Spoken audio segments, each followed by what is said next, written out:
आज हम बात कर रहे हैं 20 जनवरी 2025 को यूएस में, यूनाइटेड स्टेट्स ऑफ अमेरिका में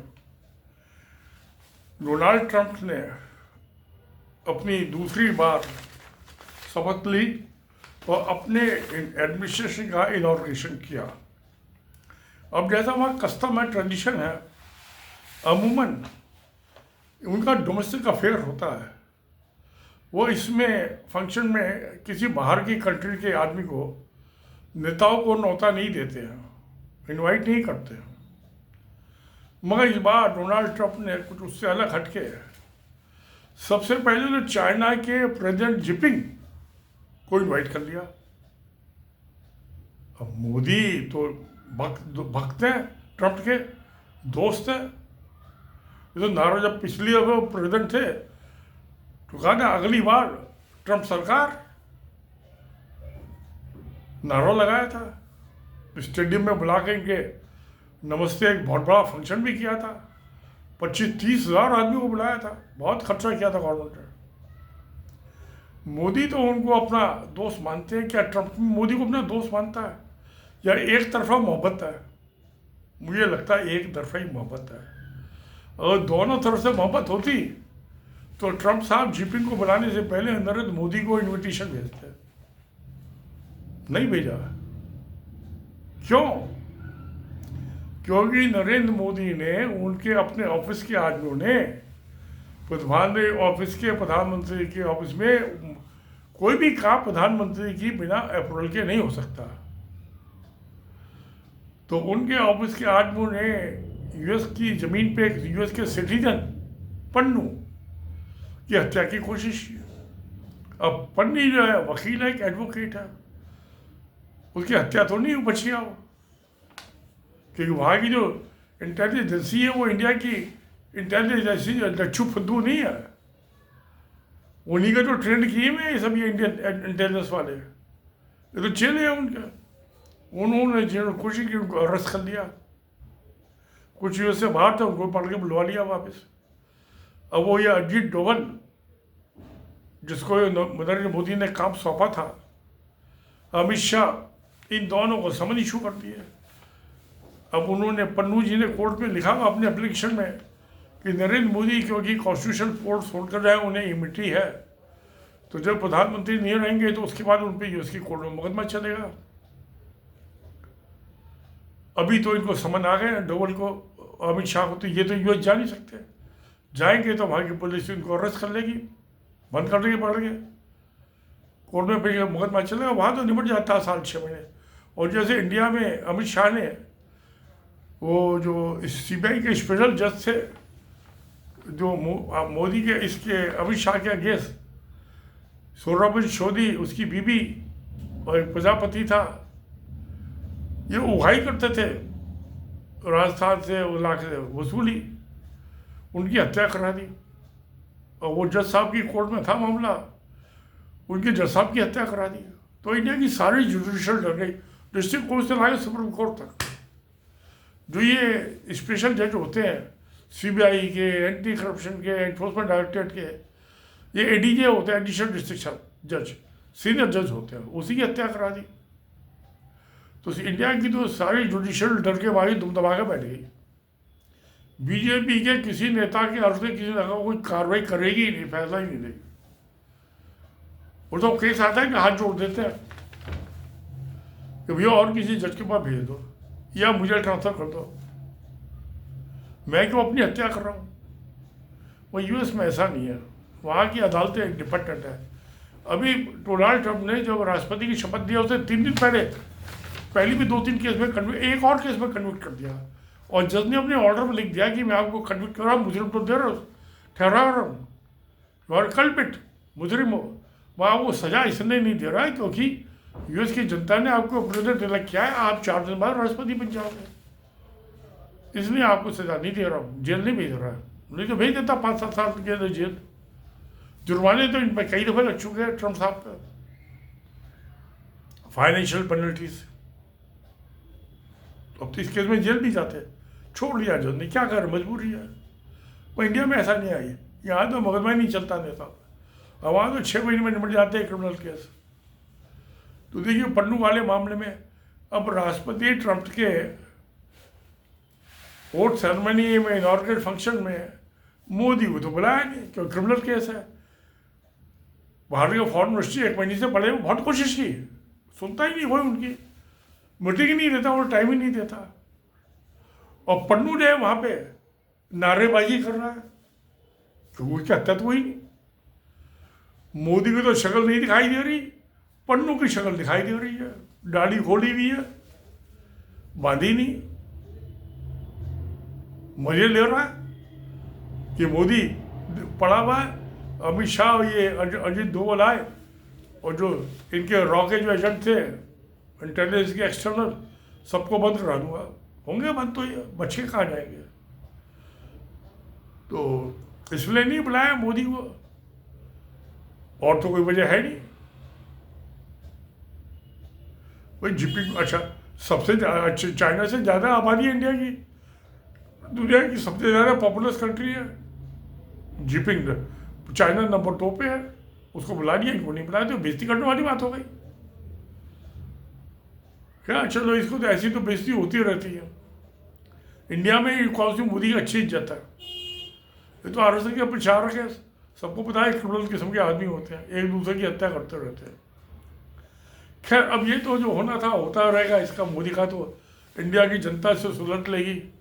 अभी तो ये वहाँ पे जो गंगा में गंदा पानी है, दिल्ली की जमुना जाके मिलती है वहाँ संगम पे, उस चबच्चे में डुबकी लगाने जा रहे हैं। शायद 5 फरवरी को दिल्ली में वोटिंग भी है विधानसभा की। वो टीवी वाले दिखाएंगे, शायद वो देख के मोदी ने डुबकी लगाई ठंड के अंदर, तो वोट दे दे बीजेपी को। पता नहीं देते नहीं देते, पब्लिक का ऐसी मूड की बात है। पब्लिक में बड़ी चालबाज हो गई है इंडिया की, और ख़ासतौर से दिल्ली की। जो बड़े विद्वान हैं, और तो इच्छा बड़ी चलाक है दिल्ली की, वोट देने का अपने पति का कहना नहीं मानती। वो पैसे को, जो पैसे दे रहा है उसको वोट दे देती है। क्या कोई बात नहीं। अब राष्ट्रपति जी ने शपथ ले ली है, तो सबसे पहले जो उन्होंने साइन किया है कि जो इंडिया से तब 7.25 लाख घुसपैठिए इलीगली गैर कानूनी तौर पे यूएस में गए हैं। जैसे मोदी कहते हैं घुसपैठिए बांग्लादेश से आ गए इंडिया में, ऐसे ही यहाँ के इंडिया के घुसपैठिए जो है यूएस में चले गए, तो उनकी घर वापसी होगी। अब मोदी कहता तो है घुसपैठिए, भेजता किसी को वापस नहीं बांग्लादेश। क्यों नहीं भेजता इसको पता होगा, या तो ये झूठ बोल रहा है कि ये घुसपैठी है, और सच बोल रहा है तो क्यों नहीं भेज रहा, उसकी वजह बताए। भेजना चाहिए ना। कोई गैर कानूनी तौर पे किसी दूसरे कंट्री में आया है, उसको घुसपैठिए को तो अपने देश जाने घर वापसी होनी चाहिए। तो वो तो खैर पता नहीं क्या है क्या नहीं है। मगर यूएस के प्रेसिडेंट ने ऑर्डर साइन कर दिया है कि इन जो घुसपैठी हैं, और इनमें से आधे से ज़्यादा गुजराती हैं, तो ये तो अब आ जाएंगे। 17,000 के करीब है। हमारे फॉरेन मिनिस्टर साहब ने भी कहा हम इसको वापस लेंगे, इनकी घर वापसी कराएंगे। वो सारे हिंदू हैं। अब ना तो ये उसमें वोट डाल पाए कि वो गैर कानूनी वहाँ की स्थिति नहीं है, इंडिया छोड़कर भाग गए चोरी शिकारी करके, ना यहाँ वोट पाए, तो धोबी का कुत्ता ना घर का ना घाट का, वही हाल हो गया इनका। आधे से ज़्यादा इसमें गुजराती हैं, बाकी जो है इसके हरियाणा के, ये भी बीजेपी का स्टेट है, और कुछ पंजाब के हैं, और कुछ इसके हैं आंध्र प्रदेश के। ये 3 मिला के, उससे ज़्यादा तो गुजरात के हैं जू भाई। अच्छा जाके वहाँ करके आ रहे हैं, वहाँ जाके वो इन्होंने 17,000 से ज़्यादा वो स्वामी नारायण के मंदिर बनाए हैं हम यूएस में। अब जब ये वापिस आएंगे तो जो 17,000 से ज़्यादा स्वामी नारायण के मंदिर बनाए हैं, उसका मलबा अपने साथ लेके आएंगे गुजरात में। अब मोदी उनको कहाँ बसाएगा, वो तो बहुत नाराज हो जाएंगे कि तुमने हमारी मदद नहीं की, वहाँ से मंदिर में उठा कर नहीं लाने दिए अमेरिका से, हम गुजरात में उनको बना लेते। अरे यहाँ मंदिरों का तो मंदिर और मस्जिद का तो झगड़ा चल रहा है। तो 17,000 अगर जो स्वामी नारायण के मंदिर गुजरात में बन जाए तो मोदी को क्या तकलीफ है? इसको मदद करनी चाहिए, उनके मंदिर उठा कर लेके आए अपना। अब बिल्डिंग तो नहीं आ सकती, उसका मलबा तो ला ही सकते हैं ना, बोरों में भर के हवाई जहाज में नहीं, शिप में ले आए, मोदी भेज दे वहाँ शिप। स्वामी नारायण के मंदिर छोड़ के आएंगे, अपने भगवान को यूएस में छोड़ के आएंगे और ये घुसपैठिए लौट के आएंगे दिल्ली में। ये तो बड़ी गलत बात हुई नहीं। जहाँ घुसपैठिए वापिस आ रहे तो अपने मंदिर पे तो साथ लेके आए ना, क्यों नहीं ला रही है? और मोदी क्यों नहीं इनकी मदद कर रहा है? ये तो गद्दारी कर रहा है अपने गज्जू भाइयों के साथ, गुजराती भाइयों के साथ। और फिर ये गुजरात डेवलपमेंट मॉडल था क्या? इनको मंदिर बनाने थे गुजरात में, 17 बना लिया यूएस में, अमेरिका में। ये क्या बात हुई? ये तो कोई बात नहीं हुई।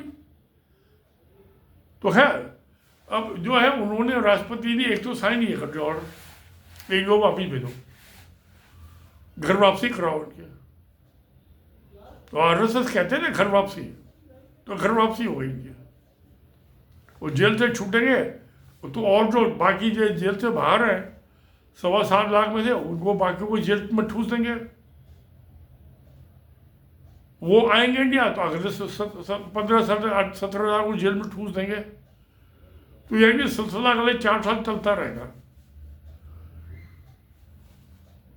और अपने मंदिर लेके आते हैं नहीं लाते साथ, ये पता नहीं। अपने मंदिर और भगवान वहीं छोड़ जाएंगे, वहां कुत्ते मूतेंगे उनके ऊपर,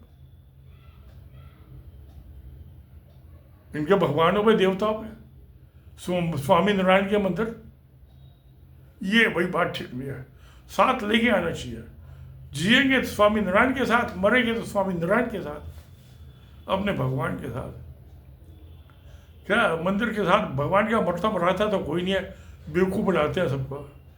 वो तो पत्थर का है, वो सब तो सिर फोड़ेंगे ही है। क्या जरूरत है मंदिर बनाने की? वो बनाना है तो अपने गांव में बना लो, अपने घर को मंदिर में बदल दो, अपनी जमीन के ऊपर मंदिर बना दो। दूसरे की जमीन में बनाने की क्या जरूरत थी? ये गलत हुआ। अब दूसरी बात हुई कि उन्होंने कहा जो यहाँ बच्चे पैदा होते हैं गैर कानूनी से चले हुआ, और बच्चे भी पैदा करती है, बीबी को भी साथ ले। तो एक गुनाह के बाद दूसरा गुनाह। तो उनका भी जो ये गैर कानूनी तौर से बच्चे आए हैं, इनको बाई बर्थ वहाँ पे करने, वो 1865 शायद 1868 के आसपास का कानून बना हुआ है कि जिस बच्चे का जन्म यूएस में होगा वो यूएस का सिटीजन होगा। अब वो क्यों बना था कि अब्राहम लिंकन थे प्रेसिडेंट, वहाँ सिविल वार हुई थी, वो जो थे जो गुलाम थे अफ्रीकन, उसको आज़ादी देना चाहते थे। इस बात को लेके 1861 से 65 तो वो 4.5 साल लड़ाई चली हुई, लाखों आदमी मर गए उसके अंदर सिविल वार में। साउथ अमेरिका और नॉर्थ अमेरिका के होते हैं, मर गए तो मर गए। तो जो उन गुलामों के जो बच्चे थे उनको यूएस की सिटीजन देने के लिए कि सिटीजनशिप बाई बर्थ, ये कानून बना था। 14th अमेंडमेंट है यूएस के कॉन्स्टिट्यूशन का। वो उनकी तो बात समझ में आती है। जब आपने गुलामों को, जो स्लेव ट्रेड था, उनके बच्चों को आपने कानूनी सिटीजन बना दिया जो वहाँ पैदा हुए। मगर इंडियन तो स्लेव ट्रेड के हिसाब नहीं है, ये तो स्लेव नहीं है। जो ये गुजराती गए, गुज्जू इलीगली गए, इनको तो किसने ना खरीदा ना बेचा। तो भाई इनके बच्चों में तो वो कानून लागू नहीं होना चाहिए, क्योंकि ये तो गुलाम का खरीद फरोख्त पे नहीं थे। वही जो गुलाम गए थे वो बिके थे, वो तो लीगल था, कॉन्ट्रैक्ट था। इनका तो कोई कॉन्ट्रैक्ट नहीं है ना, इंडियन कॉन्ट्रैक्ट है 1872 में, ना यूएस के कॉन्ट्रैक्ट ला में। तो इनके बच्चों का क्या होगा? गुलामों के लिए, बच्चों के लिए था ये तो गुलाम नहीं है, ये तो अपनी मर्जी से गए। तो इनके बच्चों को तो नहीं मिलनी चाहिए। तो उन्होंने, ट्रम्प साहब ने एक दूसरा ऑर्डर ये साइन किया कि सिटीजनशिप बाय बर्थ खत्म। अपने बच्चों को जो, क्योंकि जब वो बच्चा पैदा हो गया 21 साल का होगा तो सिटीजनशिप मिल जाएगी उसको। फिर ये जो गैर कानूनी तौर पर गए थे उसके माँ बाप वो भी सिटीजन बन जाएंगे। तो दूसरा उन्होंने ये साइन किया बाई बर्थ सिटीजनशिप का कानून। जो ये इलीगल गए हैं खुराफाती, और घर वापसी होगी इनकी। उसके अलावा जो H1 वीज़ा पे गए, नौकरी करने गए, उनके बच्चे, जो स्टूडेंट्स गए हैं, तो पढ़ाई के लिए गए, बच्चे पैदा करने के लिए गए वहाँ पे यूएस में। तुम नौकरी करने गए हो, टेम्पररी नौकरी, कॉन्ट्रैक्ट H1 वीज़ा, या बच्चे पैदा करने गए हो? करो, बच्चे पैदा कर लेके आओ अपने सामने वापस। तो ये कानून जो है, मैं तो सर जस्टिफाइड है। तो इनको बाहर निकाला जाना चाहिए। मैं अपने बच्चों को साथ ले जाओ, वापिस जाओ, घर वापसी करो। तो ठीक है ट्रम्प साहब का। वो यहाँ तो बेरोजगारी की समस्या बहुत है इंडिया में। यहाँ एक ट्रक ड्राइवर को 15,000 रुपये मिलते हैं तनख्वाह के महीने के, यूएस में 2.5 लाख में मिलते हैं। इसलिए 15 लाख की नौकरी का कहता हूँ तो ट्रक ही चलाना है ना, छोटा चलवाओ बड़ा चलवाओ। यूएस के ट्रक भी अच्छी क्वालिटी के, सड़कें भी बहुत अच्छी हैं वहाँ की। कहता 2.5 लाख रुपये तनख्वाह मिली और ट्रक इंडिया में भी चलाना, वहाँ भी चलाना। तो यहाँ तो इंडिया में ट्रक ड्राइवर की तनख्वाह 2.5 लाख कर रहे हैं, जिससे कि वो जाए नहीं। मोदी कर सकते हैं, मोदी है तो मुमकिन है, मोदी है तो मुमकिन है। तो यहाँ ट्रक ड्राइवर की तनख्वाह 2,500 करते हैं। अभी मैं बंगलौर था अक्टूबर के महीने में, तो मैंने बेटे को कहा बेटा ड्राइवर रख लो गाड़ी पे, अब तुम सीनियर वाइस प्रेसिडेंट हो गए हो। कहता हाँ सोच तो रहा हूँ। कहते 25,000 रुपये वो तनख्वाह लेगा ड्राइवर। मैं कहा दे दो, 25,000 में क्या फ़र्क पड़ता है। दिल्ली में 10,000 रुपये का ड्राइवर मिलता है, बंगलौर में 25,000 का। मैंने ड्राइवर रखा अपनी कार पे दिल्ली में, तो बेटा 25,000 का ड्राइवर रख लिया क्या है भाई। महंगाई भी हो गई, जो मैंने रखा था तब 10,000 रुपये में। जब मेरी छोटी बेटी पढ़ती थी तो 2,000 रुपये में अपनी कार चलाने में रखा था कि मैं सिख ड्राइवर। अब महंगाई हो गई तब 2,000 से 10,000 हो गया। आज भी 10,000 रुपये का मैं ड्राइवर रख लूँ। वो बंगलौर में कीमत ज़्यादा है कि वहाँ बेरोजगारी कम है। नॉर्थ इंडिया में बेरोजगारी बहुत ज़्यादा है, इसलिए 10,000 है वहाँ 25। और अमेरिका में 2.5 लाख। भाई 2.5 लाख रुपये महीना ट्रक ड्राइवर की तनख्वाह।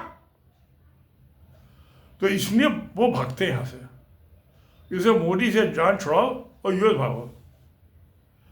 इसका गुजरात मॉडल तो डूब गया। हम क्यों इसके गुजरात मॉडल में साथ डूबे।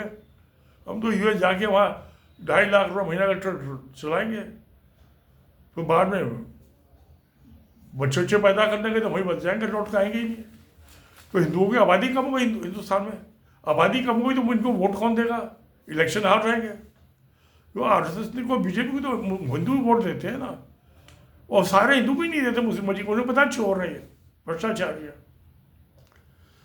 तो दो बातें थी हो गई कि ये घर वापसी और एक इनके बच्चों को भी पैदा करने पे वही इंडिया में जाकर बच्चे पैदा करो, वही कि इंडिया का सिटीजनशिप लो। हमारा कोई मतलब नहीं है। तो ये अच्छा, अब जो ये मैं मोहल्ले वाले पन्नू वाले मामले की बात कर रहा हूँ, वहाँ जो कृष पटेल है, जो फेडरल ब्यूरो इन्वेस्टिगेशन FBI के डायरेक्टर अपॉइंट हुए हैं, वहाँ FBI ऐसे जैसे इंडिया में CBI। तो CBI का डायरेक्टर तो 33-34 साल नौकरी करता है। FBI का डायरेक्टर तो प्रेसिडेंट जिस दिन चाहे आज अपॉइंट कर दिया, कल को नौकरी से निकाल दिया। प्रेसिडेंट खुद 4 साल के लिए नौकरी मिलती है उसे। इंडिया का है तो IPS ऑफिसर होगा 32-33 साल का, और 60 साल की उम्र में रिटायर होगा। तो 32-33-34 साल नौकरी करता है, वहाँ से राष्ट्रपति जिस दिन चाहो उनको हटा दे, मैक्सिमम 4 साल। तो कृष पटेल जो है वो भी गुजराती भैया है उनके, नरेंद्र मोदी के। तो हमारे जो है उनसे मिले, भाई ये जो मोदी का नाम आ रहा है इसमें अटेम्प्ट टू मर्डर केस में पन्नू के, इसको मोदी को छोड़ दो, अमित शाह अभी अजीत डोल और बाकियों को तो तुम कर दो, ठूस दो ने अंदर, मोदी को भी माफ़ कर दो। अब कर तो पाएगा नहीं, मुझे तो भी नहीं है, क्योंकि वो तो एक पॉलिटिकल अपार्टमेंट है, कौन सुनता पॉलिटिशियन। जो परमानेंट ब्यूरोक्रेसी होती है जैसे इंडिया में, ऐसी यूएस में भी है। हम चीफ मिनिस्टर चिट्ठी लिख दें कि ये काम करा दो, उस पर ऑब्जेक्शन नहीं होता, सैंक्शन इशू नहीं होगी, ऐसी यूएस में भी है। FBI का डायरेक्टर कुछ ही ऑर्डर कर दे, अगर जो नीचे वाले होते उसको नहीं बचाना मार देंगे, तो मोदी बचेगा नहीं, कृष पटेल साहब बचा नहीं पाएंगे। और एक उन्होंने जो है ये कर दिया कि जो गल्फ ऑफ मैक्सिको है, ये आगे से जो है 20 जनवरी 2025 से ये गल्फ ऑफ अमेरिका कहलाएगी, ना कि मैक्सिको।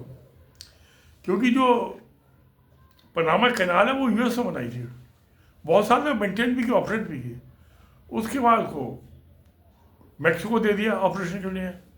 अब उन्होंने बेवकूफ़ी क्या की, मैक्सिको जो है वो चाइना की बेल्ट एंड रोड इनिशिएटिव का मेंबर बन गया, और जो उसके बाद उसने एक हांगकांग की चाइना की कंपनी है उसका ऑपरेशन मेंटेन उसको कंपनी को दे दिया। तो फिर अमेरिका को नाराजगी होनी थी, हमारी चीज जो है तुमने उसको कैसे दे दी। तो उन्होंने कहा भाई ये वापस ले लो कैनाल। अब मिला हुआ माल कोई वापस देना चाहता नहीं, खैर वो यूएस तो लेना डिसाइड कर लिया तो कर लेंगे, ले लेंगे। अब जो कनाडा को 51वां स्टेट बनाना, ग्रीनलैंड को परचेज करने वाला है, वो भी हो जाएगा आस्ता आस्ता, देखते हैं, 4 साल है प्रेजेंट। फिलीपींस को 2 दफ़े उन्होंने वहाँ की गवर्नमेंट ने, पार्लियामेंट ने रेजोल्यूशन पास किया था यूएस का 51 स्टेट बना लें, और वहाँ की 90% पॉपुलेशन क्रिश्चियन है फिलीपींस की। वो यूएस की कांग्रेस ने अप्रूव नहीं किया उसे, क्योंकि शायद वो चाइना के बिल्कुल नज़दीक है, तो यूएस चाइना से पंगा नहीं लेना चाहता, इसलिए उसको उन्होंने अपना 51वां स्टेट बनाया नहीं। चाइना और उसके ताइवान के जस्ट डाउन में साउथ में फिलीपींस, उसको नहीं बनाया उन्होंने मेंबर। क्या तो कोई बात नहीं, अभी नहीं है, फिर कभी बना देंगे, क्योंकि ये भी क्रिश्चियन है और यूएस भी क्रिश्चियन है, फिलीपींस भी क्रिश्चियन है, वो भी क्रिश्चियन।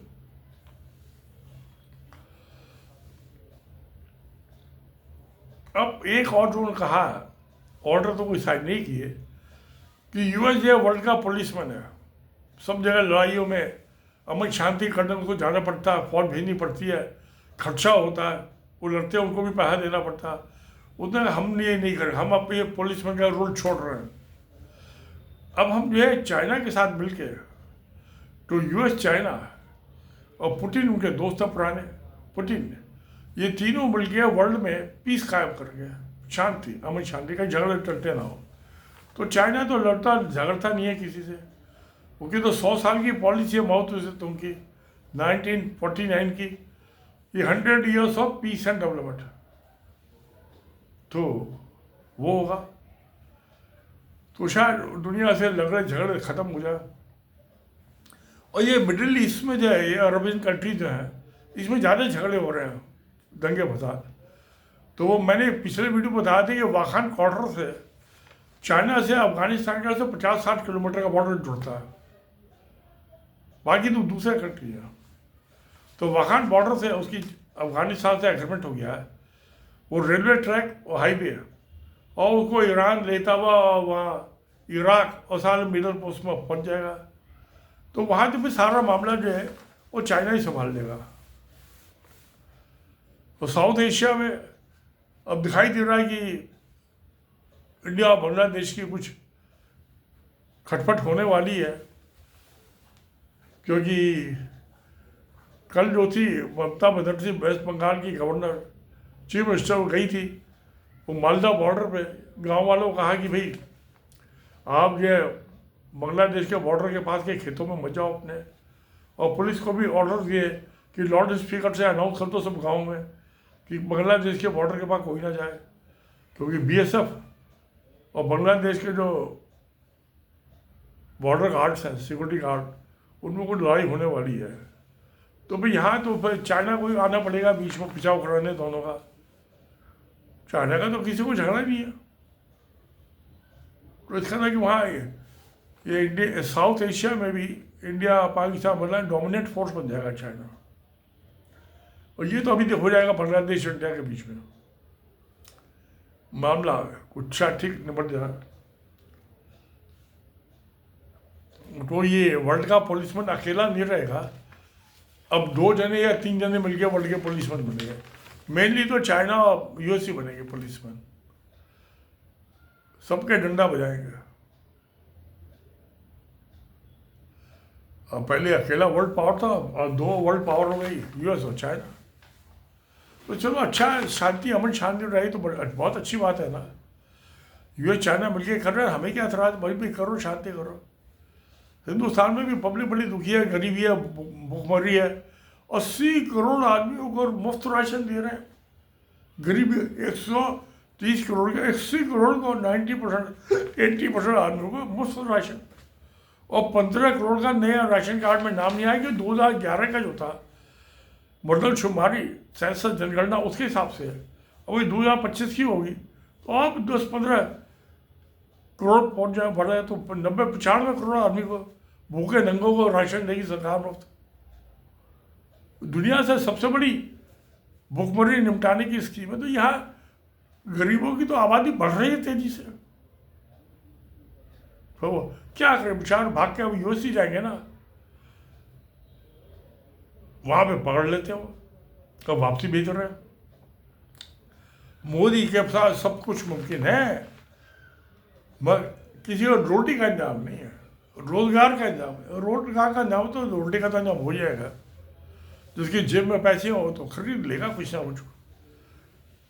देसी घी ना खरीदेगा तो सरसों का तेल खरीद लेगा, मिट्टी का तेल नहीं खरीदेगा, उसकी पकी भी कोई रोटी नहीं खाएगा। गोले का तेल होगा। गुजराती तो मस्टर्ड ऑयल बहुत खाते हैं, राजस्थानी और गुजराती, और ये बंगाली भी सरसों का तेल खाते हैं। शायद बात सरसों की खेती बहुत होती है। तो देखिए कुछ ये अब ट्रम्प साहब नए आए हैं, मेघा मोहन को मामलों को समझते चुस्ती से इन्होंने 200 ऑर्डर को साइन किया एग्जीक्यूटिव। इसमें से पता नहीं कितनों की कांग्रेस की अप्रोच की जरूरत होगी, कितनों की नहीं होगी। तो कुछ ना कुछ तो होगा, अच्छा ही होगा, उम्मीद अच्छे की उम्मीद करनी चाहिए। तो सत्य में जयते। नमस्कार, धन्यवाद।